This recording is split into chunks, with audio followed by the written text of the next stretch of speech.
हाय, hello, नमस्ते. सर्वांना नमस्कार. चला तर सुरू करूया आजच्या एपिसोडला.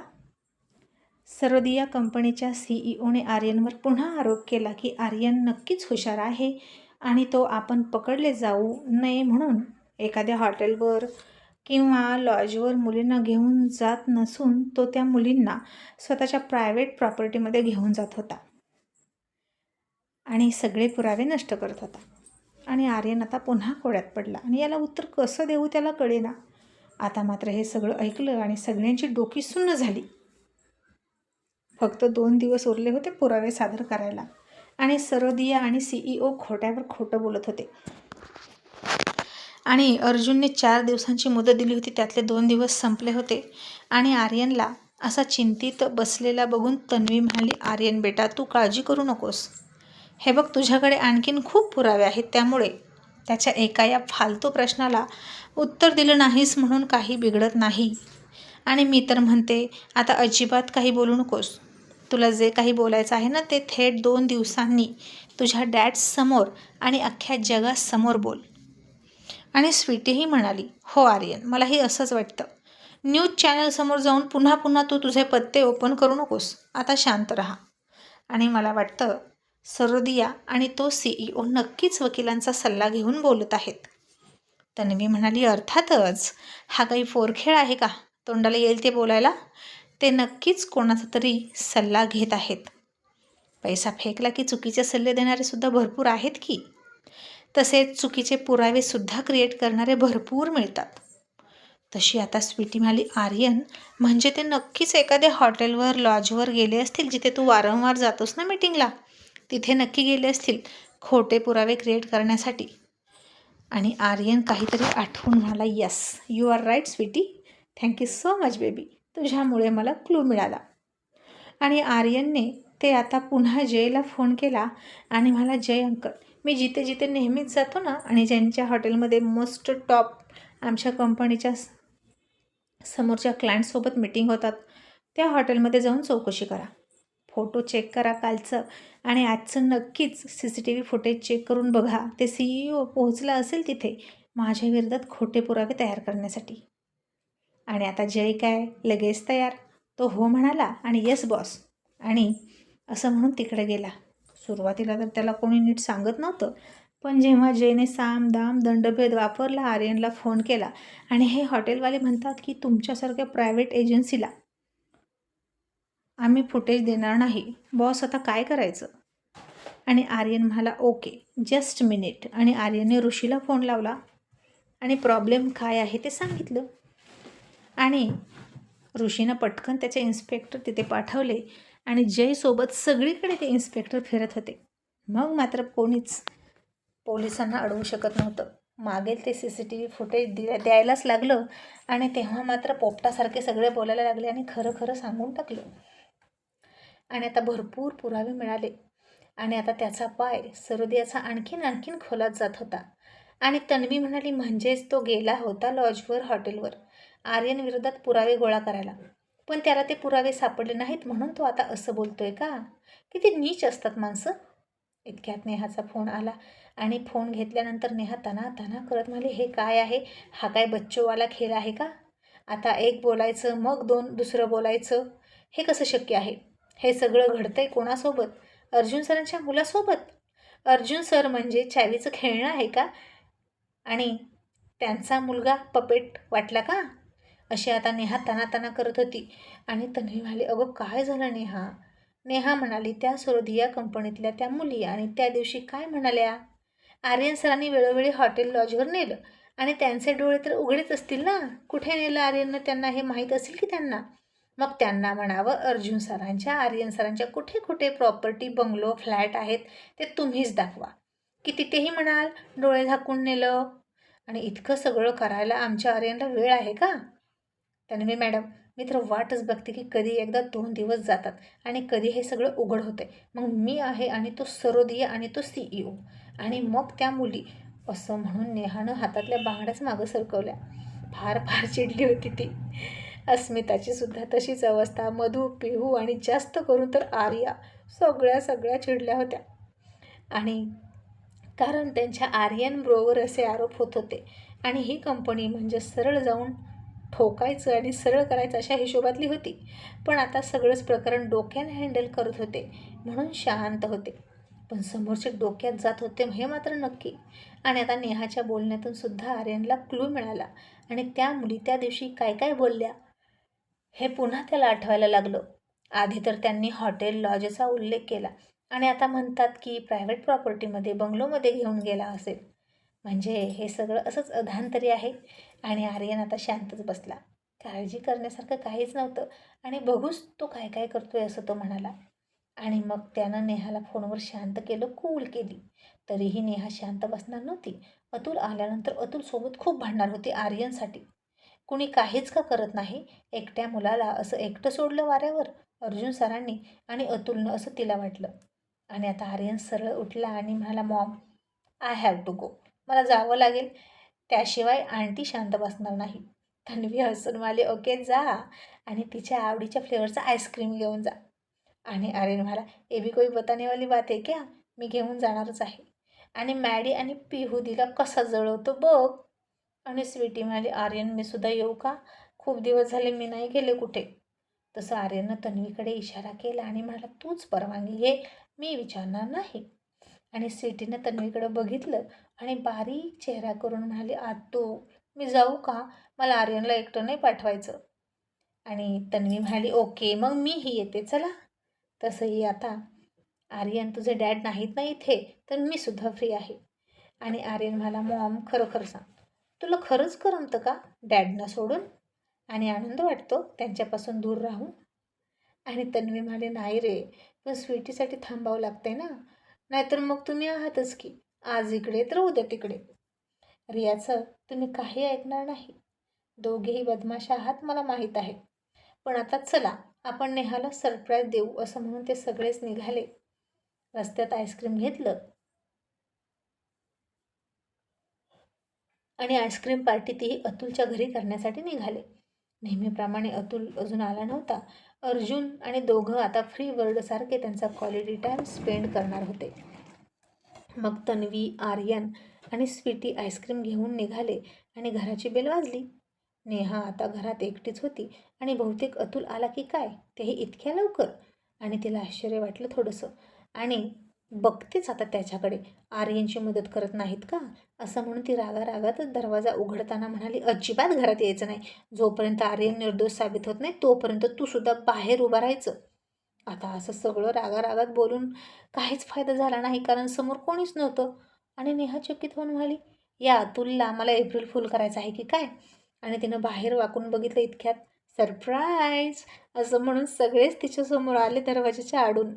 आणि नेहानं कानावर हात ठेवले आणि त्या सगळ्यांना बघून खूप खूप चकित तर झालीच, पण तिला आनंदसुद्धा खूप झाला होता.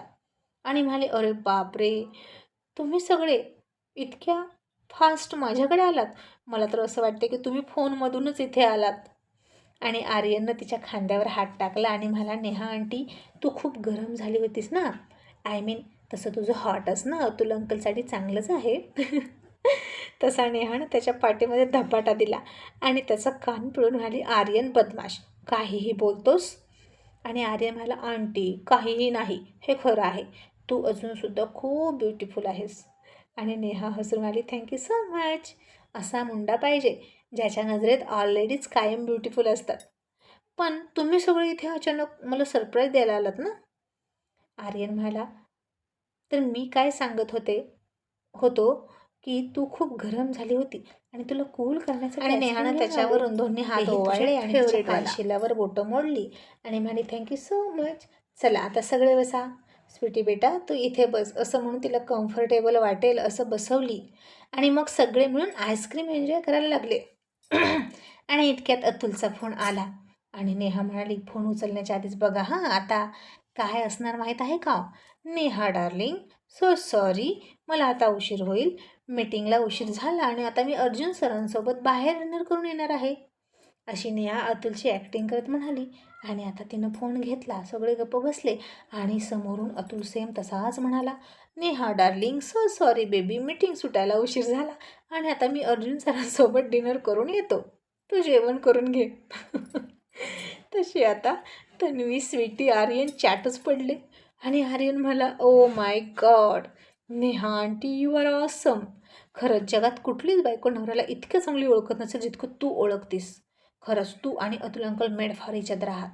आणि हे ऐकलं आणि अतुल म्हणाला, आर्यन तू माझ्या घरी काय करतोस? की नेहा आली आहे तिकडे कुणालच्या घरी. आणि आर्यन म्हणाला, अंकल आम्ही सगळेच इकडे आलो आहे आणि सध्या आम्ही आईस्क्रीम एन्जॉय करतोय. पण आता बघा ना, आंटीने तुम्हाला किती परफेक्ट ओळखलं. आणि नेहावाली, आर्यन तू आमचं कौतुक करतोस की आम्ही made for each other couple आहोत. तर तसं अजिबात नाही. इतकं चांगलं फक्त मी त्याला ओळखते, पण त्याला विचार ना तो मला ओळखतो का. त्याला तर हेही माहीत नाही की मला कोणत्या फ्लेवरचं आईस्क्रीम आवडतं. आता हे ऐकलं आणि इकडे अतुलनं जीभ चावली आणि आता हिचं पुन्हा सुरू होणार, अतुल तू माझ्यासाठी हे करत नाही, अतुल तू माझ्यासाठी ते करत नाही. असं ऐकण्यापेक्षा अतुल मला, बाय बाय मी फोन ठेवतो. नेहा आता तुला कंपनी आहे ना, मग मी येतो हा थोडा उशिरा. इतक्यात नेहा आली, थांब कुठे पळतोस, आधी मला सांग माझ्या आवडत्या फ्लेवरचं आईस्क्रीम कोणतं. आणि अतुल हसत हसत म्हणाला, मीच. तुझी आवडती भाजी, तुझं आवडतं ड्रिंक, ज्यूस, आईस्क्रीम सगळं मीच. कारण तू मला प्रत्येक वेळी कुठून कुठून खातेस, चाटून चाटून खातेस, फ्रीजमध्ये ठेवून खातेस, मिक्सरमध्ये फिरवून फिरवून खातेस, कधी कधी तर तव्यावर फ्राय करून खातेस. And oh my God, oh my God, Tanvi, sweetie, Aryan हसून हसून लोटपोट झाले आणि नेहा अतुल एकत्र असले की फुल कॉमेडी आणि फुल टाईमपास. आणि मग अतुल म्हणाला, चलो. फोन ठेवून म्हणाला, जान छोटी तर लाखो पाई. आणि त्यानं बघितलं की अर्जुन सर कुठे आहेत आणि हे मला सोडून घरी तर गेले नाहीत ना. असं म्हणून अतुल अर्जुनला बघायला गेला तर तो थोडासा दूर जाऊन कोणासोबत तरी बोलत होता आणि सिरियस होता. आणि अतुल त्याच्या पाठीमागं गेला आणि त्याच्या खांद्यावर हात ठेवून म्हणाला, अर्जुन. तसं अर्जुननं त्याला एक बोट वर करून 1 मिनिट थांब अशी खूण केली. मग अतुल थांबला आणि मग या सी यू, बाय बाय असं म्हणून अर्जुननं फोन ठेवला. आणि समोरून एका लेडीजचा आवाज आला. ती म्हणाली, गुड नाईट डिअर. तसं अतुलनं कान टवकारले आणि म्हणाला, काय गुड नाईट डिअर? आता ही कोण होती तुम्हाला डिअर शियर म्हणणारी? तन्वी मॅडमला जर कळलं ना तर त्यांच्या रागाने तुम्हाला फिवर भरेल. आणि अर्जुन म्हणाला, सोडते. आणि जाऊन टेबलवर ब्लेझर काढलं आणि खुर्चीत टाकलं आणि बसला. अतुल म्हणाला, अर्जुन सर माझ्याशी खोटं बोलायचं नाही. कोण होती ती मला सांगा ना. आजपर्यंत असं कोणीच नाही जे तुमच्याशी खूप फ्रेंडली बोलतं, त्यात ही लेडीज. तोबा तोबा, असं काहीतरी आहे का जे मला अजून माहीत नाही. ओ माय गॉड सर, ही तुमची सिक्रेट लवर नाही ना. आणि अर्जुन म्हणाला, आहे. बोल काय करशील, तनूला जाऊन सांगशील का? आणि अतुल म्हणाला, जर तुम्ही माझ्यासमोर क्लिअर नाही केलं तर मी सांगेन नक्की. चला पटकन सांगा कोण आहे ती. या फिर पती पत्नी और वो, त्यातली ती वो नाही ना. आणि अर्जुन म्हणाला, शटअप अतुल. रशियाची लॉयर होती आणि तिच्याशी बोलत होतो. अतुल म्हणाला, पण का? आर्यनच्या संदर्भात सल्ला घेत होतात का? अर्जुन म्हणाला, हो. अतुल म्हणाला, मग इंडियामध्ये काही कमी लॉयर आहेत का? आणि आपल्या कंपनीचे लिगल ॲडवायझर आहेत की? अर्जुन म्हणाला, अतुल ॲडवाईस मी घेतली आहे माझ्यासाठी, टायगरसाठी अजिबात नाही. तुला माहीत आहे ना 2 दिवसांनी मला फैसला सुनवायचा आहे. आणि अतुल म्हणाला, असं काय, मला वाटलं आर्यनसाठी काहीतरी मदत करताय. तो CEO कसा बोलला बघितलं. आणि अर्जुन म्हणाला, आर्यनचं आर्यन बघून घेईल, त्या विषयावर बोलण्याची मला परमिशन नाहीच आणि मी काहीच बोलणार सुद्धा नाही. मी ॲडवाईस घेत होतो ते फक्त माझ्यासाठी. अतुल म्हणाला, पण तो CEO नक्कीच वकिलांचा सल्ला घेऊन बोलतोय. मग आर्यननं सुद्धा वकिलांचा सल्ला घेतला पाहिजे. मी आपल्या ॲडव्होकेटला विचारलं की आर्यननं काही विचारलं का, तर ते म्हणाले, नाही, आर्यन त्यांच्यापर्यंत अप्रोच झाला नाही. बहुतेक तो स्वतःचा युक्तिवाद स्वतः करेन. आणि अर्जुन म्हणाला, त्याच्यासाठी तेच बेटर ठरेल. चल पेक भर. असं म्हणून अर्जुननं अतुलला पेक भरायला लावला आणि दोघेही रिलॅक्स झाले, ड्रिंक करायला लागले. आणि मग इकडे आर्यनने नेहाच्या घरून आईस्क्रीम खाताना व्हिडिओ कॉल केला सगळ्यांना आणि सगळेच खूप मिस करायला लागले ही सरप्रायझिंग आईस्क्रीम पार्टी. आणि आता 3राही दिवस उजडला आणि अजून आर्यनने CEOच्या बोलण्यावर काहीच कसा पलटवार केला नाही म्हणून सरोदिया चिंतित होता. आणि आर्यन बोलेना म्हणून त्याची पुढची दिशा कळत नव्हती आणि त्यांनी काहीच हालचाल करता येईना त्यांना. आणि मग CEOनं एका न्यूज चॅनलला फोन केला आणि आर्यनच्या पाठीमागं पाठवलं आणि म्हणाला, त्यांना विचारा की तो आता पुढे काय करणार आहे. त्यावर तो काय करेल. आणि तो न्यूज चॅनलवाल्या आर्यनच्या मागे लागला आणि त्याला प्रश्न विचारून म्हणाला की आर्यन सर, काल तुमच्यावर सरोदिया कंपनीच्या CEO काही आरोप केले. ते आरोप तुम्ही कसे खोडून काढाल? तुम्ही अजूनही गप्प का आहात? तुम्हाला तुमच्यावरच्या आरोपांना प्रत्युत्तर देण्यासाठी इतका वेळ का लागतो आर्यन सर? आणि आता आर्यन नक्कीच काही बोलणार नव्हता आणि तो काय बोलतो इकडे सरोदिया आणि कंपनी वाट बघत होती. पण आता आर्यन थोडा नर्वस होऊन म्हणाला, ॲक्च्युली माझ्याकडे बोलण्यासारखं काहीच नाही आणि आता उद्या फायनल डिसिजन होईलच आणि तो मला मान्य असेल. बघू काय होतंय, असं म्हणून आर्यन निघून गेला. काहीच बोलला नाही. याचा अर्थ आपण जिंकलो असं त्यांना वाटलं आणि त्याच्यावरचे आरोप त्यानं मान्य केले आणि तो स्वतःचीच पाठ थोपटून घेत CEO खुश झाला आणि गाफील राहिला. आणि आता सकाळच्या 11 वाजले आणि सगळेजण TV कडे टक लावून बसले होते. कारण आता त्या न्यूज चॅनलवर भरणार होती खुली अदालत, ज्याचा जज होता अर्जुन. आणि एका बाजूला सस्पेक्ट होता आर्यन आणि दुसऱ्या बाजूला सरोदिया कंपनी होती. आता सगळेजण ऑफिसमध्ये, घरी, हॉटेलमध्ये, रस्त्यावर, स्टेशनवरती, एअरपोर्टवर हे सगळं लाईव्ह बघत होते. आणि अर्जुनच्या ऑफिसमध्ये सुद्धा सगळेजण कामधंदा सोडून TV कडेच बघत बसले होते. आणि आता आर्यन आणि सरोदिया एका डेस्कभोवती दोन्ही बाजूला बसले होते आणि बरोबर 11 वाजले आणि ब्लॅक सूट घातलेल्या डॅशिंग रुबाबदार अर्जुननं त्या स्टेजवर एंट्री केली. तसं समोर बसलेला ऑडियन्स, मिस्टर सरोदिया, तो CEO आणि आर्यनसुद्धा आणि न्यूज रिपोर्टरसुद्धा त्याच्या ऑनरमध्ये उठून उभा राहिले आणि अर्जुनच्या ऑफिसमधला अख्खा स्टाफसुद्धा उठून उभा राहिला. आणि त्याच्या दमदार एंट्रीने सगळे टाळ्या वाजवायला लागले. जणू काही एखाद्या हिरोचीच एंट्री झाली असं वाटत होतं.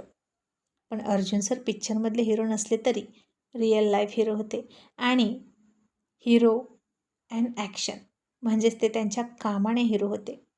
खऱ्या अर्थानं कर्मवीर होते ते.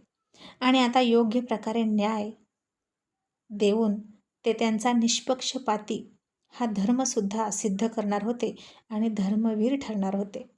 आणि आता इथली अदालत सुरू होण्याआधीच न्यूज चॅनलच्या ऑफिसच्या गेटवर एक मुलगी येऊन उभा राहिली आणि ती म्हणाली, मला आत जाऊ द्या प्लीज, माझं आत जाणं खूप महत्त्वाचं आहे. पण आता इथे अर्जुन सर असल्यामुळे सिक्युरिटी टाईट होती आणि तिथेच उभा असलेला जय म्हणाला, काय झालं, काय काम आहे तुझं? आणि तिने तिच्याकडे जे काही पुरावे होते ते जयला दाखवले आणि जय गालात हसला आणि म्हणाला, ओके, योग्य वेळ आली की तुलासुद्धा कॅमेऱ्यासमोर उभा करण्यात येईल. आणि आता सरोदिया अँड कंपनी बुडणार म्हणजे बुडणार असं म्हणून तो हसायला लागला. मग आता कोण आहे ती मुलगी जी अशी ऐन टायमाला आली हे पाहणं इंटरेस्टिंग ठरणार आहे.